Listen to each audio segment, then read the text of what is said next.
क्या केमिस्ट्री लगती है मुश्किल? अब नहीं। वेलकम टू एआई रसायन पाठशाला।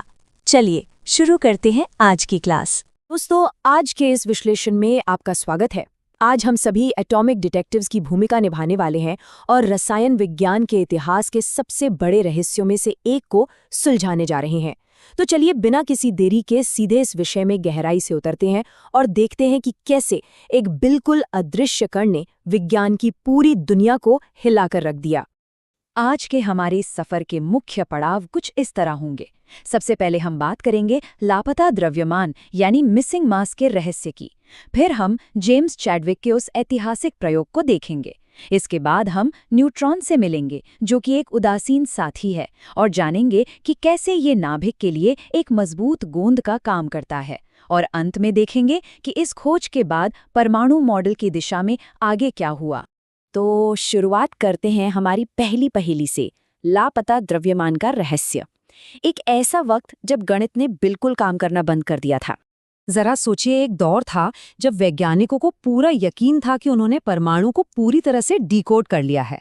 उन्हें लगता था कि इसमें बस नेगेटिव इलेक्ट्रॉन है और पॉजिटिव प्रोटॉन है, बात खत्म, सब कुछ एकदम बैलेंस्ड लग रहा था। लेकिन गणित ने सारा खेल तब बिगाड़ दिया जब वैज्ञानिकों ने हीलियम को तौला। देखिए, हीलियम में सिर्फ 2 प्रोटॉन होते हैं और इलेक्ट्रॉन्स का वजन तो ना के बराबर होता है, राइट? तो कायदे से इसका वजन 2 प्रोटॉनों के बराबर ही होना चाहिए था। लेकिन जब इसे असल में नापा गया तो यकीन मानिए इसका वजन पूरे 4 प्रोटॉनों के बराबर निकला। मतलब गणित पूरी तरह से फेल हो गया। अब ये 2 गुना वजन वैज्ञानिकों के लिए एक बहुत बड़ा सिरदर्द बन गया।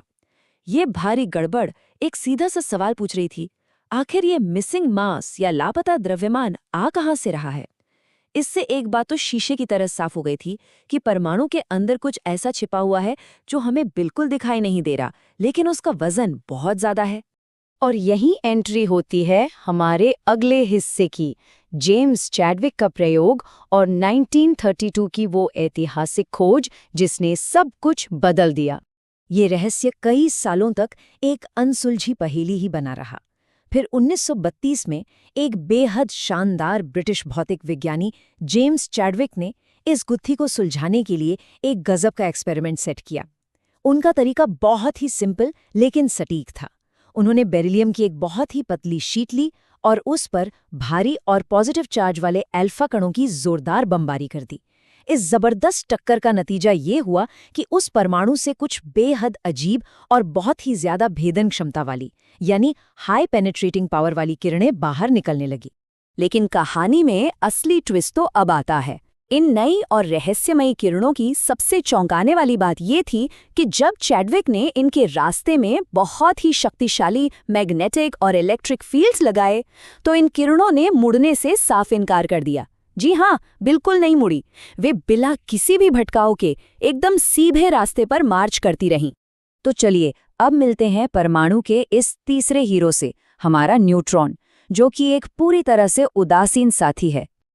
अब क्योंकि ये किरणें पॉजिटिव या नेगेटिव किसी भी फील्ड की तरफ अट्रैक्ट नहीं हुईं, तो चैडविक ने बड़ी समझदारी से ये निष्कर्ष निकाला कि इन कणों पर कोई भी इलेक्ट्रिकल चार्ज है ही नहीं, ये पूरी तरह से न्यूट्रल हैं। जब उन्होंने इस कण का वजन नापा तो वो एक प्रोटॉन के लगभग बराबर ही निकला। उन्होंने इसे नाम दिया न्यूट्रॉन, और विज्ञान की दुनिया में इस बड़े धमाके के लिए उन्हें 1935 में नोबेल प्राइज से सम्मानित किया गया, जो कि बिल्कुल डिजर्विंग था। एक नज़र इसके ऑफिशियल बायोडेटा पर डालते हैं ताकि हम इसे अच्छे से समझ सकें।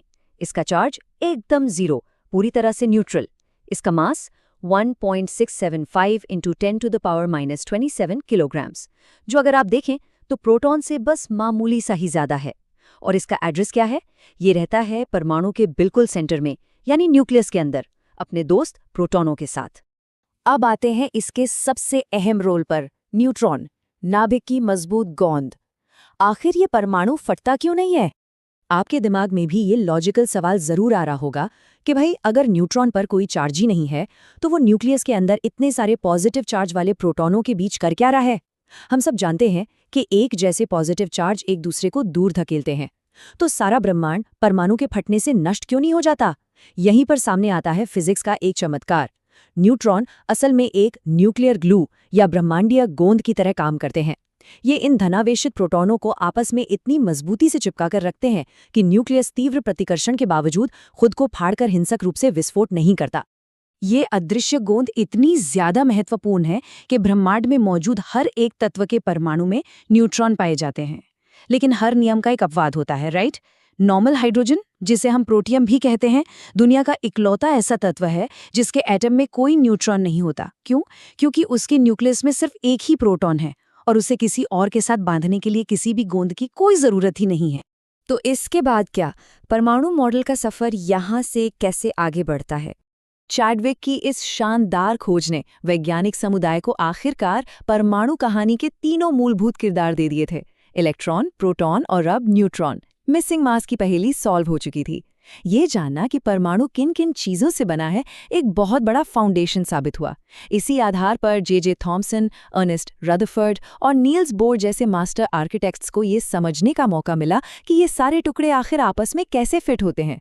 मिसिंग मास की गुत्थी तो सुलझ गई, लेकिन अब एक और नई और भी ज्यादा दिलचस्प पहेली हमारे सामने आ खड़ी हुई है। हमें ये तो बिल्कुल ठीक पता चल गया है कि इस परमाणु रूपी घर में कौन कौन रहता है, लेकिन वे कैसे रहते हैं, उनके कमरे कैसे दिखते हैं और वे कहाँ घूमते हैं? क्या ये सब कुछ किसी वेल प्लान्ड सिटी जैसा है या फिर कुछ और ही है? ये एक ऐसा विचारोत्तेजक सवाल है जो विज्ञान को एक नई यात्रा पर ले जाता है। तो सोचिए, इन अनदेखे कणों की असली दुनिया अंदर से कैसी दिखती होगी? इसी सवाल के साथ हम आज का ये विश्लेषण यही समाप्त करते हैं।